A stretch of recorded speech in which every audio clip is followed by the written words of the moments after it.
আসসালামু আলাইকুম। আজকে অষ্টম শ্রেণীর ইংরেজি বইয়ের চ্যাপ্টার 2 দ্য বিশু ফেস্টিভ্যাল এর এক্সপিরিয়েন্স 2.3.7 নিয়ে আলোচনা করব। তো দেখি এখানে কি বলা হয়েছে। Now read the text again referring to 2.3.5। 2.3.5 যে একটি আমরা টেক্সট পড়েছিলাম মাহমুদ এবং মধুমিতার কনভারসেশন সম্পর্কে, সেই টেক্সটটি আমাদেরকে আবার পড়তে বলা হয়েছে। গত ক্লাসে আমি এই টেক্সটটি খুব সুন্দরভাবে তোমাদেরকে বুঝিয়ে দিয়েছি। তোমরা চাইলে এই ক্লাসটি করে নিতে পারো, যার লিঙ্ক ডেসক্রিপশন বক্সে অথবা আমার এই চ্যানেলে পেয়ে যাবে। And summarize it in one paragraph, এবং এটা সামারি লিখতে হবে একটা অনুচ্ছেদে। এই 2.3.5 একটি সামারি লিখতে হবে একটা অনুচ্ছেদে। Follow all the steps given below to write the summary.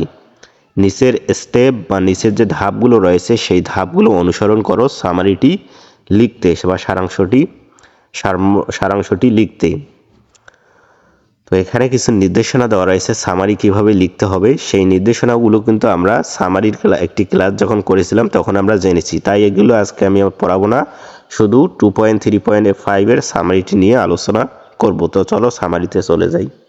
তো এখানে আমি এক্সপিরিয়েন্স 2.3.5 এর যে টেক্সট পড়েছিলাম মধুমিতা ও মাহমুদের কনভারসেশনটি সম্পর্কে, তার একটি সামারি তৈরি করেছি। সামারিটি হবে এরকম। তো তার আগে বলে রাখি, যারা এখনও আমার চ্যানেলটি সাবস্ক্রাইব করেনি তারা খুব শীঘ্রই সাবস্ক্রাইব করে নাও, এবং আজকের ক্লাসটি ভালো লাগলে একটি লাইক দিয়ে তোমাদের বন্ধুদের কাছে শেয়ার করে দাও, আর তোমাদের মতামত কমেন্টে জানিয়ে দাও। তো এটা সামারিটি হবে এরকম: the text describes the conversation between Mahmud and Madhumita. এই যে টেক্সটটি ছিল সেই টেক্সটটি বর্ণনা করেছে মাহমুদ এবং মধুমিতার মধ্যে একটি কথোপকথন। সেটাই কিন্তু আমরা গল্পে দেখেছিলাম। তো গল্পের একটা ইন্ট্রোডাক্টরি বা সূচনা সেন্টেন্স আমাদের দিতে হবে, সেটাই কিন্তু আমরা সামারির নিয়মে পড়েছিলাম, সেটাই আমরা এখানে দিয়েছি। The text describes the conversation between Mahmud and Madhumita. এই টেক্সটটি মাহমুদ এবং মধুমিতার কনভারসেশন সম্পর্কে বর্ণিত হয়েছে। who despite being from different communities find similarities in their festivals। যারা ভিন্ন সম্প্রদায়ের হয়েও তাদের যে উৎসবগুলো রয়েছে সেগুলোর মধ্যে মিল খুঁজে পেয়েছে। এই মাহমুদ এবং যে মধুমিতা রয়েছে তারা কিন্তু ভিন্ন সম্প্রদায়ের, অর্থাৎ একজন চাকমা এবং একজন বাঙালি হওয়া সত্ত্বেও তারা তাদের যে ফেস্টিভ্যাল বা উৎসবগুলো রয়েছে সেগুলোর মধ্যে সিমিলারিটিস বা মিল খুঁজে পেয়েছিল।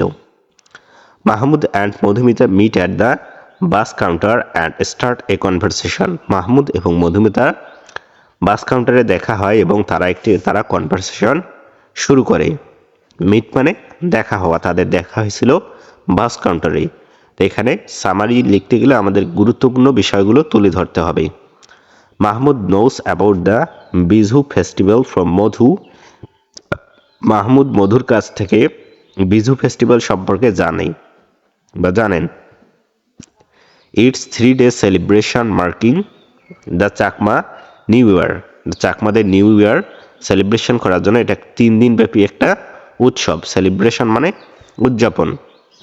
এটা একটা, এই বিজু ফেস্টিভ্যালটা একটা হচ্ছে 3 দিন ব্যাপী একটা উৎসব, যেটা চাকমাদের নিউ ইয়ার পালন করার হিসেবে উৎসবটি উদযাপন করা হয়, সেটাই মধু মাহমুদকে বলল। They compare it to Mahmud's Pohela Boishakh and find similarities. তারা এটাকে মাহমুদের যে পহেলা বৈশাখ রয়েছে, বাংলা নববর্ষের প্রথম দিন, সেটার সাথে তুলনা করলো এবং এই পহেলা বৈশাখের মধ্যে মিল খুঁজে পেল। যেটা কিন্তু আমরা যখন এই টেক্সটটি পড়েছি তখন আমরা দেখেছি যে মাহমুদ একসময় বলেছিল যে এটা তো আমাদের পহেলা বৈশাখের মতন, আমরা বাংলা নববর্ষের প্রথম দিনটি যেভাবে সেলিব্রেট করি তোমরাও এই চাকমা নিউ ইয়ারটাকে সেলিব্রেট করো। কম্পেয়ার মানে তুলনা করা, সিমিলারিটিস মানে মিল, এবং ফাইন্ড মানে হচ্ছে খুঁজে পাওয়া, অ্যাবাউট মানে সম্পর্কে। এবং এখানে যদি আমরা আরও কিছু শব্দার্থ দেখি, ডিফারেন্ট মানে হচ্ছে ভিন্ন, কমিউনিটিস মানে হচ্ছে সম্প্রদায়। তো এরপর আমরা দেখি Madhu's grandmother explains the rituals including Mul Biju involving flower offering, bathing rituals and special foods. তো মধুর গ্র্যান্ডমা তাদের যে বিজু ফেস্টিভ্যালের রিচুয়ালগুলো রয়েছে সেগুলো বর্ণনা করে। এক্সপ্লেইনস মানে হচ্ছে বর্ণনা করা বা তাদেরকে জানাচ্ছে। ইনক্লুডিং পুল বিজু অ্যান্ড মূল বিজু, তাদের মধ্যে রয়েছে পুল বিজু এবং মূল বিজু।